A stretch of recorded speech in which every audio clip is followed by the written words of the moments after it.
has one interconnected ocean, a vast blue expanse critical to life on Earth. And there's no better animal to represent the story of the ocean with all its splendor and uncertainty than the killer whale, or as it's scientifically known, the Orcinus orca.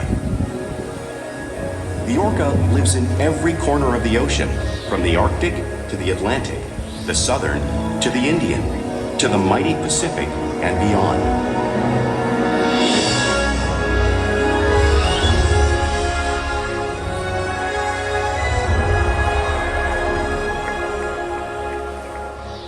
This whale's story is the ocean's story, and it is one we all share.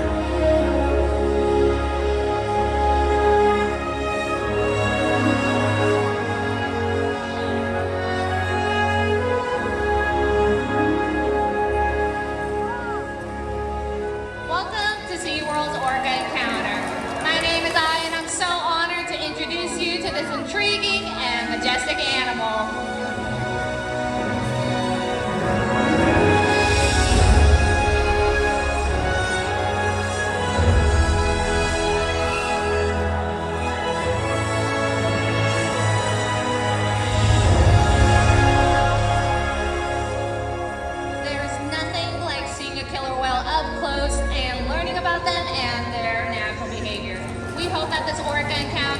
Give you a better understanding of this magnificent creature and all that they represent.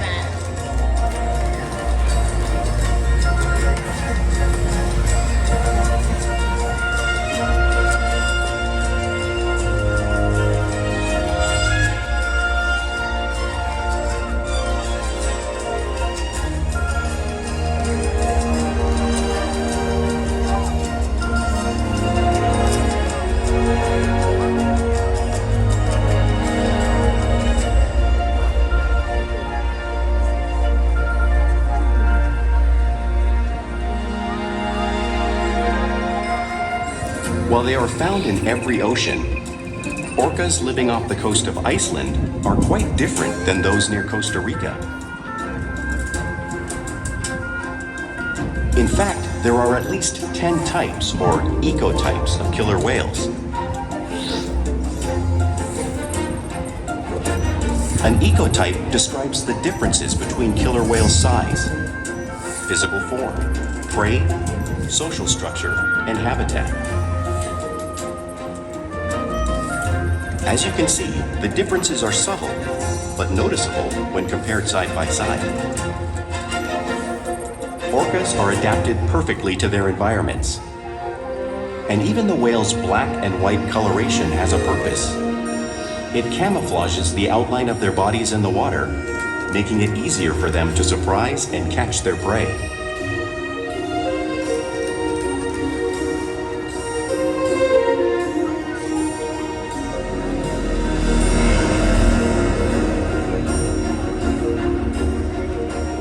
When viewed from above, the black of the whale blends in with the dark depths of the ocean.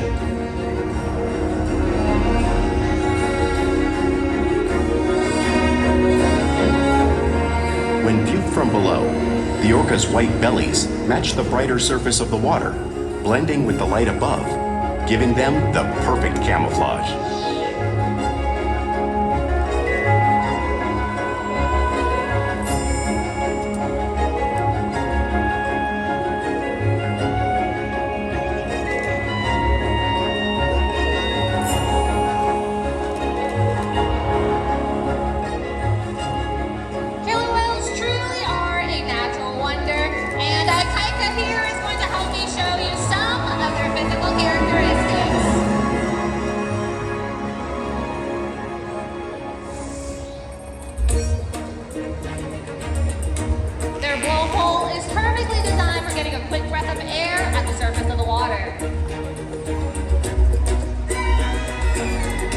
Even the location of their eyes works to their advantage. It looks like their eyes are in this white patch, but that's a visual distraction.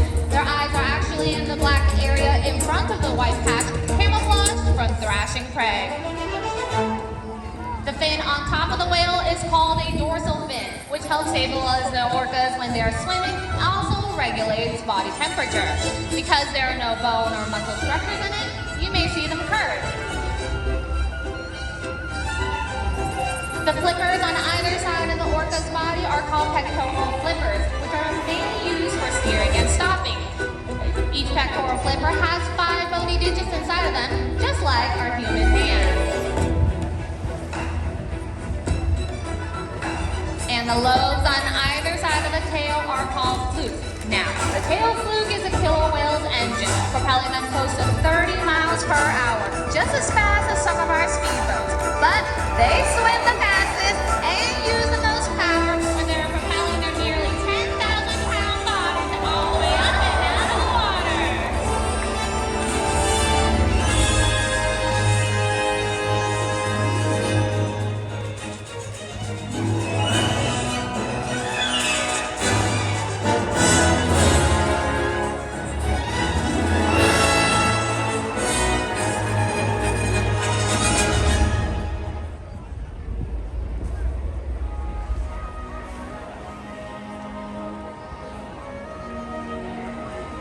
Killer whales are highly social animals with a well-defined social structure. An orcapod is always led by a female. Though just half the size of her male counterpart, she is in charge. It's all about attitude, not size. Because they live and work as a group, orcas need to communicate with sounds and body language. Orcas use clicks for echolocation or navigation.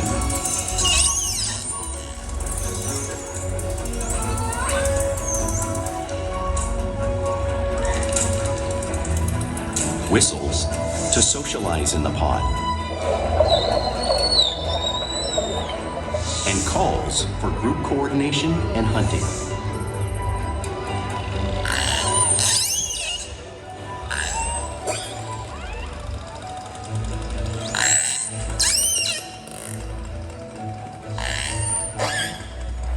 Vocal development studies here at SeaWorld show that early on, calves learn vocalization from their mothers.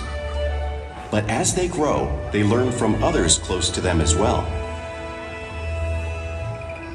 This is a bottlenose dolphin call that Shuka learned and even taught other killer whales here at SeaWorld. In fact, orcas are the largest members of the dolphin family.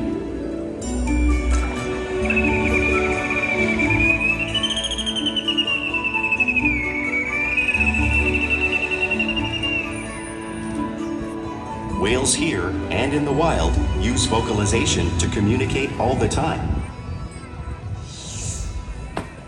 Like all animals, killer whales use body language as a form of communication. A pectoral slap is used to show dominance and to get noticed. For example, a mother may use a pectoral slap to get her calf's attention.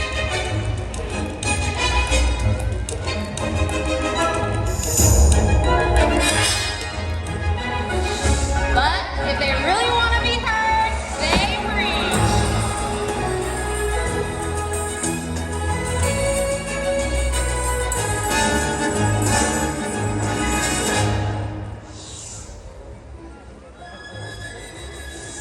Spy hopping is how killer whales coordinate and get a better view of their surroundings when they hunt.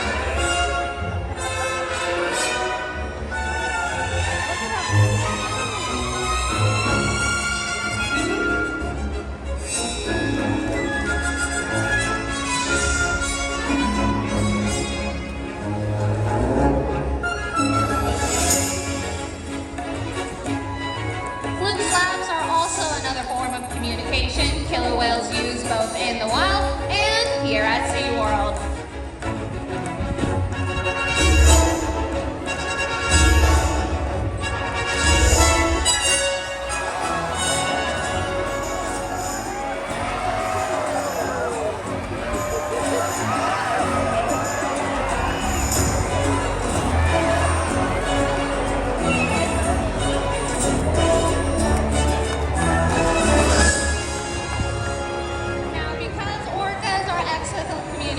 It's no wonder they're at the top of the ocean's food chain.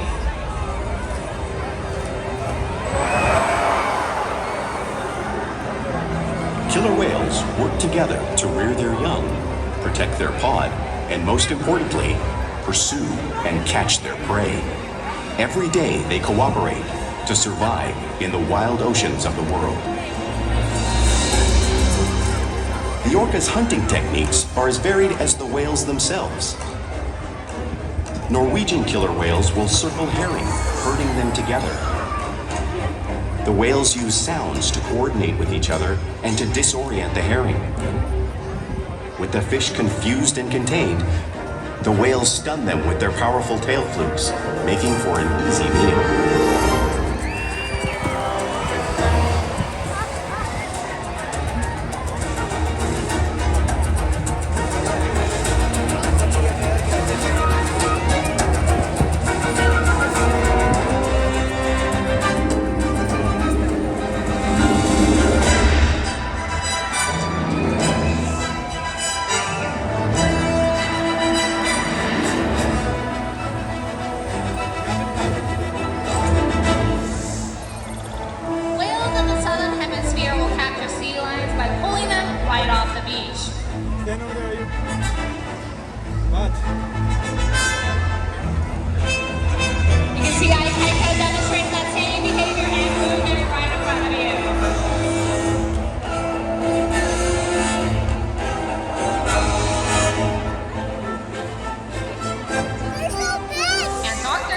Will actually create waves that wash over floating ice, knocking unsuspected seals right into the water.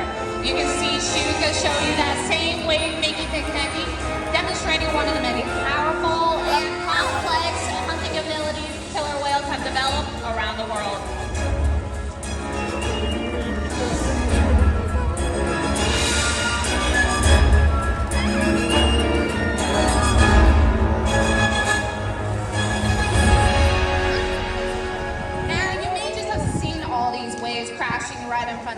But you truly can't imagine the amount of water displaced until you experience it firsthand. Luckily, I have two very brave volunteers who are going to feel the power of the killer whale's wave. Let's give them a big round of applause, you guys. Come on over.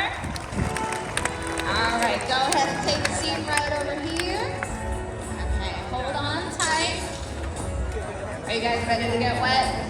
Yeah? Are you guys ready to see them get wet? There we go. Alrighty, it looks like we've got Aikaika coming on over.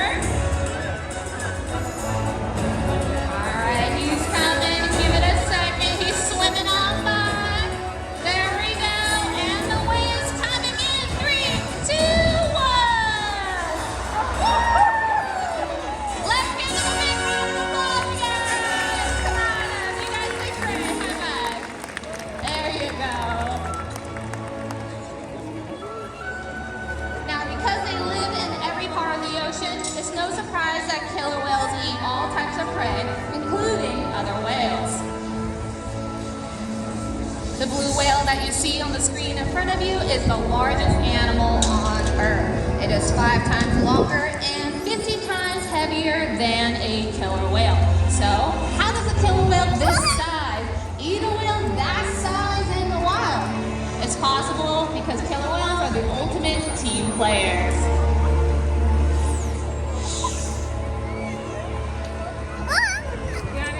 In this example, we see the larger male orcas surround a sperm whale, forming a perimeter, while the females continue to drive the whale forward until it reaches exhaustion. The calves then move in to join the adults in the group. Whatever their prey, killer whales always cooperate and hunt together, making them a highly successful predator.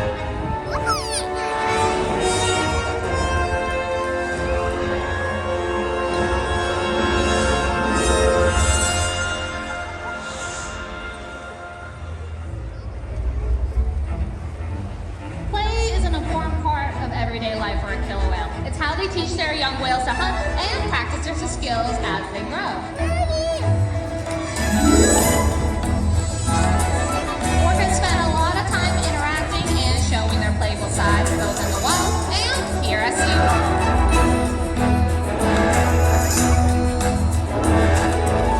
Orcasing is when an orca swims really fast at the surface, breaking out of the water just briefly.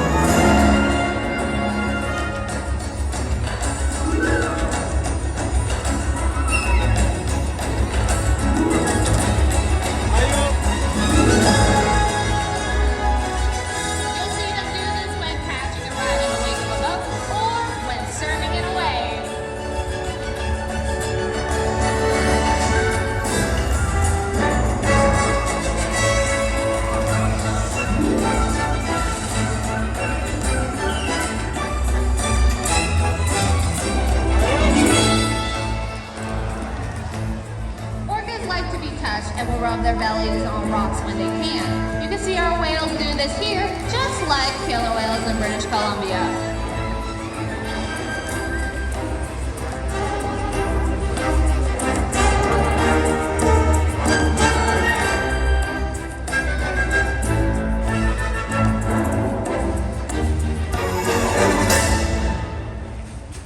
You'll also see whales imitate each other. We see it here at SeaWorld all the time. The whales are constantly mimicking and learning from each other.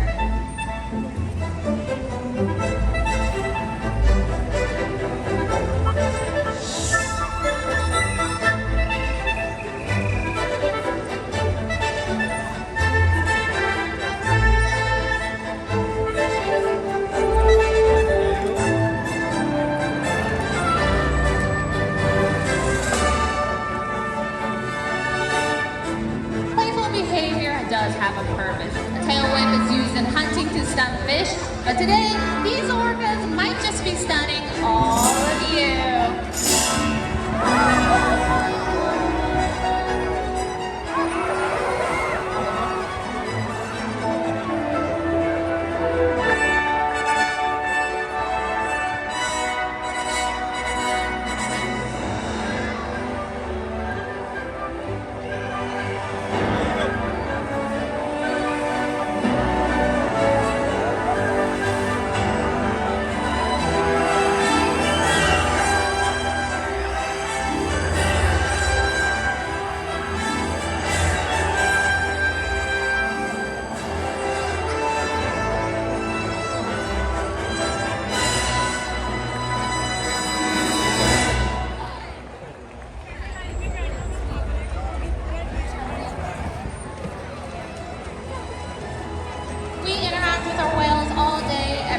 Which allow us to share trusted relationships and provide optimal healthcare, research, and quality of life. The whales here take an active role in their own health and well-being. For example, we can ask them to roll over and present us with their tail so that we can get a blood sample from their fluid vein in order to ensure that they're healthy.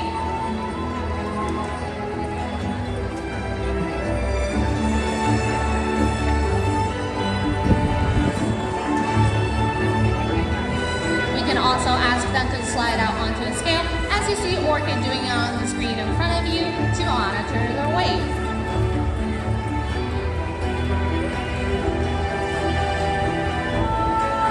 We can even ask for a breath sample from their blowhole, all because of the relationship that we have built day after day here at SeaWorld.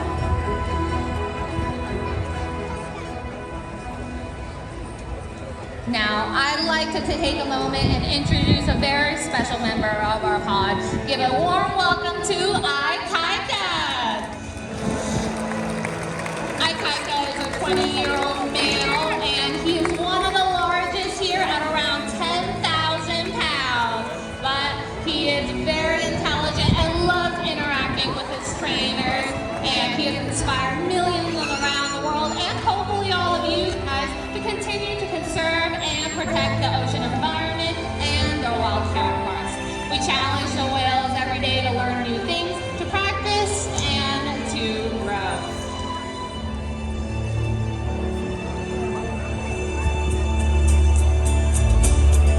The whales here at SeaWorld have helped killer whales in the wild by participating in many research studies. One ongoing study monitors the whale's heart rate and breathing to understand how marine noise pollution from ship engines and other sources affect wild populations. In another study, scientists from NOAA, the National Oceanic and Atmospheric Administration, took measurements of the killer whales living here, including pregnant whales. By comparing these measurements with drone footage of killer whales in the wild, scientists are able to monitor the wild population's nutritional and reproductive states. Other research has been done here at SeaWorld on the mother whale's milk composition. This research will help create an effective model to understand how toxins in the ocean impact wild killer whales and their milk supply. What we learn from the whales in our care every day is actively helping whales in the wild survive. And just by being here today, you've supported our rescue, research, and conservation efforts all around the world. If we work together, like the killer whale, we can protect the future of the Orcinus orca and this beautiful planet that we all share.